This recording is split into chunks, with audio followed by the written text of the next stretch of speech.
آرام ذهن.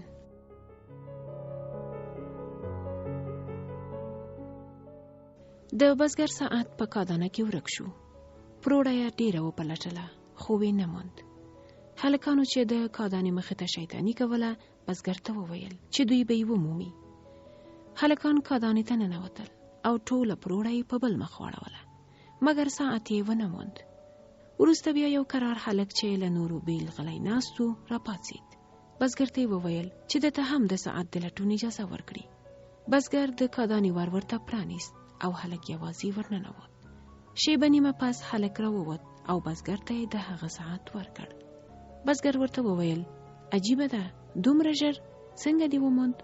هلک ورته وویل زه په کادانه کې کرار کېناستم او په پوره چوپتیا کې مې غوږ ونیو چې د ساعت د ټک ټک ځای صحیح کړم.